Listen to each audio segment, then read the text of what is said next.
So, good day students. So, now, let's solve the arithmetic sequence. But the other concern, which is we have to solve now the term number. Okay?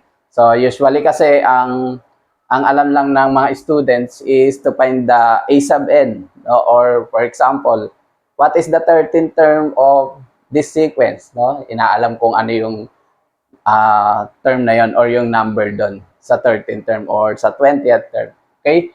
But now, the given is the term and we are looking for the term number of this term. Okay? So, ibig sabihin, pang ilan yung 132 sa sequence. Okay? So, sabi nga dito sa problem, if a sub n, hindi natin alam yung n, hindi natin alam kung pang ilang term yung 132. Okay? But we have a given the common difference which is 2 and our a sub 1 or the first term is 38. Okay, so how can we find the n or the term number of 132 in the sequence? So pwede naman natin yun malaman no kapag naggumawa tayo ng mga sequence mismo kasi ang first term natin ay 38. Pangalawa natin is 40 kasi nga ang common difference ay 2. No? Kaya lang ang tagal, no? 42 hanggang makarating tayo dun sa 132. Okay? So, ang gagawin natin is we have to derive a formula. Actually, pwede naman kahit hindi tayo mag-derive ng formula. No? Gamitin natin yung general term ng arithmetic sequence. So, what is the general term of arithmetic sequence? That is a sub n is equal to a sub 1 plus the quantity of n minus 1 multiplied by the common difference. Okay, so pwede naman natin na itong gamitin. But kung laging lumalabas yung ganitong problem, mas maganda kung naka-equate na siya in terms of n. No? So madali na siyang computein kapag equate na siya sa n. So, let's derive the formula of the general term of arithmetic sequence. Okay? So, anong gagawin natin? We have to equate it in terms of n. So, unang gagawin, of course, kailangan nating i-transpose yung a sub 1 sa left side na equation. No? Ang kailangan natin unang ilipat yung naka-separate mismo dun sa variable na gusto nating i-equate katulad nito. N kasi yung gusto nating matira. So, transpose natin tong a sub 1 kasi naka-separate siya no, ng addition sign. So, kapag transpose doon, that is a sub n minus a sub 1. So, bakit minus? Kasi positive nga doon yung ating first term, yung a sub 1. So, anong matitira doon? We have the quantity of n minus 1 times the common difference. Okay? So, next, we have to divide both sides by d. Kasi, iisa-isayin natin, kailangan mawala yung mga kasama ng n doon. So, possible na makancel natin yung d by dividing by d, both sides. So, we can cancel d kasi nga, d divide d is 1. So, meron na tayong a sub n minus a sub 1 over d. Okay? Is equal to, anong matitira doon? Na-cancel na natin yung d, n minus 1. Okay? So, let's transpose again negative 1 to the left side of the equation. And it will become positive. Okay, so now we have a sub n minus a sub 1 over d is plus 1 is equal to n. So, meron na tayong formula sa n kasi nahiwalay na natin yung n dun sa equation. Siya na lang natitira dun sa isang side. So, pwede natin sabihin that n is equal to a sub n minus a sub 1 over d plus 1. Okay? So, pwede na natin tong isolve, no? So, how can we find the term number of 132? Okay. So, now, we have n is equal to a sub n is 132. So we have 132 minus a sub 1 or our first term which is 38.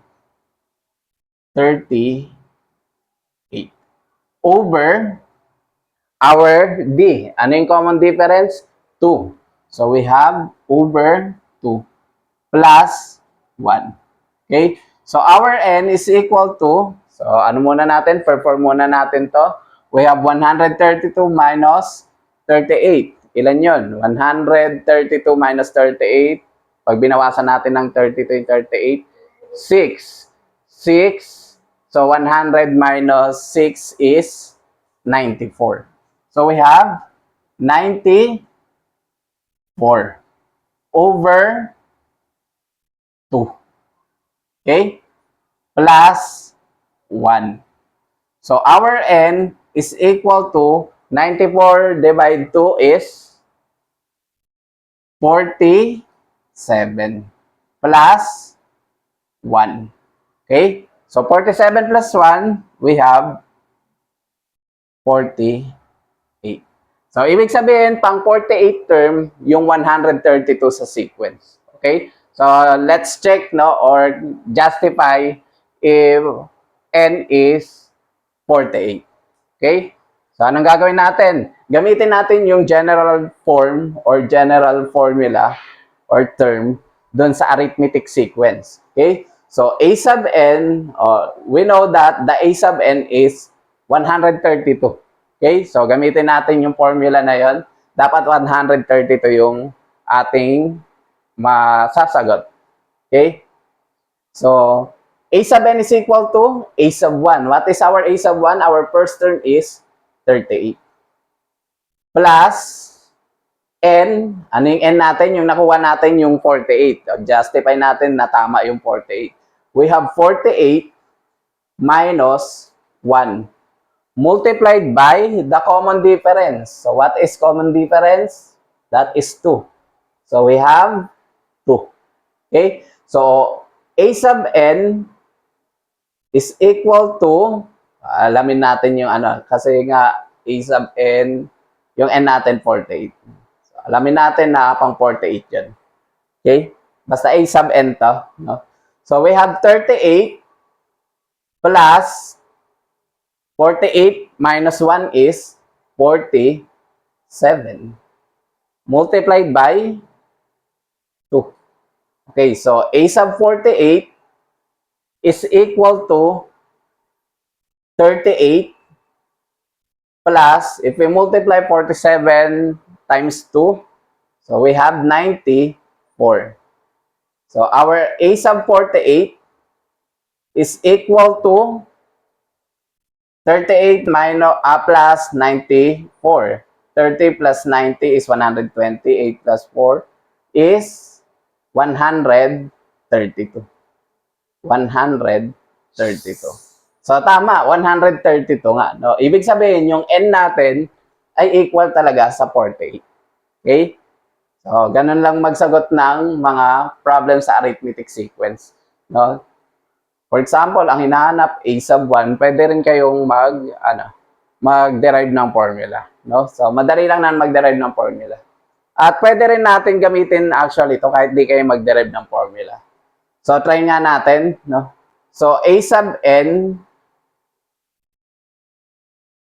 is equal to A sub 1 plus N minus 1 times D. So, ano lang to gawin lang natin. So, pwede nyo naman i-gawin to. So, try natin. Yung A sub N natin is 132. 132 is equal to, our A sub 1 is 38. 38 plus N, ito yung hinahanap natin, minus 1. Times D. Ano yung D natin? 2. Okay? So, 132. Transpose natin yung 38. So, that is 132 minus 38 is equal to the quantity of N minus 1 times 2. Okay? So, 132 minus 38. Dito ko na lang pagpatuloy. So, meron tayong 94 is equal to N minus 1 times 2.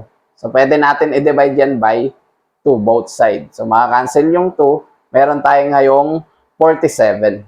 47 is equal to n minus 1. And transpose natin yung negative 1 doon. Magiging 47 plus 1. And that is our n.